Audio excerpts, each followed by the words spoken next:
ಈಗ ಹಿಂಗಿರುತ್ತಲ್ಲ, ಇದನ್ನು ಹಿಂಗೆ ಅಟ್ಯಾಚ್ ಮಾಡಬಾರ್ದು. ಇದು ಚುಚ್ಚುಗೊನುತ್ತೆ ಅಂತಂದ್ಬಿಟ್ಟು ತುರಿಕೆ ಬರೋದು, ಆಮೇಲೆ ಹಿಂಗೆ ಆಚೆ ಬರೋದು ಆಗುತ್ತೆ. ಆಮೇಲೆ ಹಿಂಗೆ ನಾಟ್ ಹಾಕಿ ಮಾಡ್ತಾರೆ, ಹಾಗೂ ಮಾಡಬಾರ್ದು. ಅದಕ್ಕೆ ಇವಾಗ ಆ ಥರ ಅಂದರೆ ನಮ್ಗೆ ಕ್ಲೀನಾಗಿ ಡಿಸ್ಟರ್ಬ್ ಆಗಬಾರ್ದು ನಮ್ಮ ಬಾಡಿಗೆ ಅಂತಂದರೆ ಈ ಥರ ಚಿಕ್ಕದಾಗಿ ಲೈನಿಂಗ್ ಬಟ್ಟೆನ ಕಟ್ ಮಾಡಿಕೊಂಡು ಮಾಮೂಲಿ ಡ್ರೆಸ್ಸಿಗೆ ನಾಚು ಹೊಡ್ಲಿತೀವಲ್ವ, ಆ ಥರ ಹಿಂಗೆ ಸ್ವಲ್ಪ ಮಾಡಿಕೊಂಡು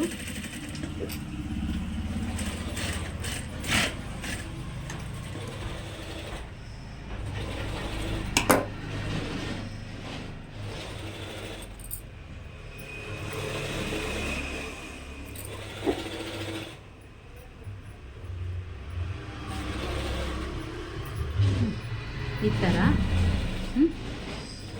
ಅಂದರೆ ನಿಮಗೆ ಜಾಸ್ತಿ ಉದ್ದ ಅನಿಸಿದ್ರೆ ಸ್ವಲ್ಪ ಕಟ್ ಮಾಡ್ಕೋಬೋದು. ಈ ಥರ ಮಾಡಿ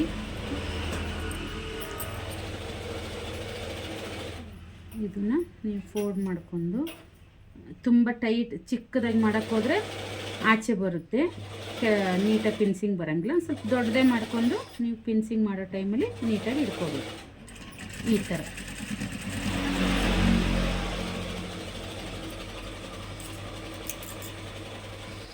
ಈ ಥರ ಇದು ಆಚೆನೂ ಬರಲ್ಲ, ನಮಗೆ ಗ್ರಿಪ್ಪನ್ನು ಕುಂದಿರುತ್ತೆ, ತುರಿಕೆನೂ ಬರಲ್ಲ. ಓಕೆನಾ?